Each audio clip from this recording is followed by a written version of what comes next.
غم و فکر و قرض سے حفاظت کے لیے ذرا توجہ چاہوں گا، غور سے سنیے گا۔ حضرت ابو سعید خدری رضی اللہ عنہ فرماتے ہیں کہ آپ صلی اللہ علیہ وسلم مسجد میں تشریف لائے تو قبیلہ انصار کے ایک شخص حضرت ابو امامہ کو مسجد میں بیٹھے دیکھا۔ آپ صلی اللہ علیہ وسلم نے فرمایا، کیا بات ہے؟ نماز کے وقت کے علاوہ میں تمہیں مسجد میں بیٹھا دیکھ رہا ہوں۔ انہوں نے عرض کیا کہ قرض و فکر نے ہمیں گرفتار کر رکھا ہے۔ آپ صلی اللہ علیہ وسلم نے فرمایا، میں ایسی دعا نہ سکھا دوں، تم اسے پڑھو تو اللہ تعالیٰ تمہارے غم و قرض کو دور کر دے؟ انہوں نے کہا، ہاں اے اللہ کے رسول۔ آپ صلی اللہ علیہ وسلم نے فرمایا، جب صبح یا شام ہو تو یہ پڑھو۔ راوی کا بیان ہے کہ میں نے اس پر عمل کیا، اللہ پاک نے ہمارے غم کو دور کر دیا اور قرض کو ادا کر دیا۔ وہ دعا کیا ہے؟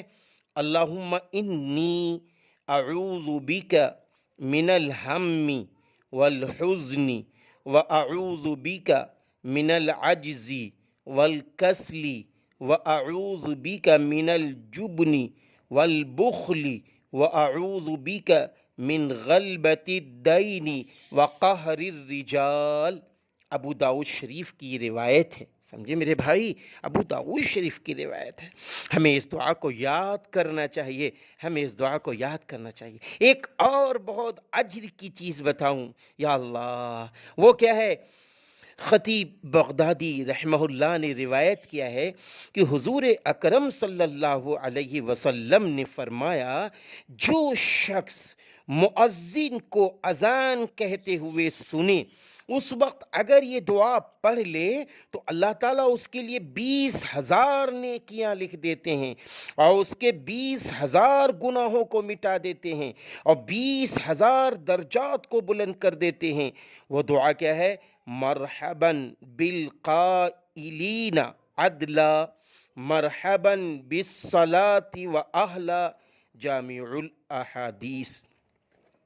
میرے بھائی سنا، کتنی بڑی فضیلت ہے، اللہ اکبر، کتنی بڑی فضیلت ہے۔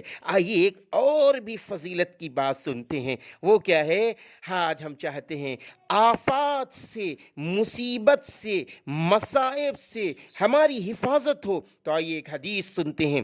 حضرت ابن عباس رضی اللہ عنہما فرماتے ہیں کہ ایک شخص نے نبی کریم صلی اللہ علیہ وسلم سے شکایت کی کہ اسے بڑے آفات و مصائب آتے ہیں۔ آپ صلی اللہ علیہ وسلم نے اس سے فرمایا، جب صبح ہو تو یہ پڑھو، مصائب نہیں آئیں گے۔ چنانچہ اس نے عمل کیا اور اس کی پریشانیاں زائل ہو گئیں۔ وہ دعا کیا ہے؟ بسم اللہ علی نفسی و اہلی و مالی۔ ترجمہ، اللہ کے نام سے اپنے نفس، اہل، مال پر۔ آپ اندازہ لگائیں، چھوٹی سی دعا ہے، نفع کتنا بڑا ہے۔ آئیے دنیا و آخرت کی امور کی کفایت کے لیے ایک اور بھی روایت یاد آ گئی۔ حضرت ابو درداء رضی اللہ عنہ سے مروی ہے کہ جو صبح یا شام ان دعاؤں کو 7 مرتبہ پڑھ لیے گا، اللہ پاک اس کے دنیا اور آخرت کے اہم امور میں کافی، یعنی نگہبان ہو جائے گا۔ اللہ اکبر۔ وہ دعا کیا ہے؟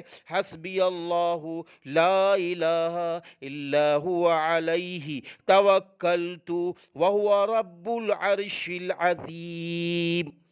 ابو داؤد شریف کی روایت ہے۔ اللہ اکبر۔ ہمیں اپنی نمازوں کی پابندی کے ساتھ، قرآن کریم کی تلاوت کے ساتھ ان چھوٹی چھوٹی دعاؤں کا اہتمام کرنا چاہیے۔ اللہ میری بھی مدد فرمائے، آپ کی بھی مدد فرمائے۔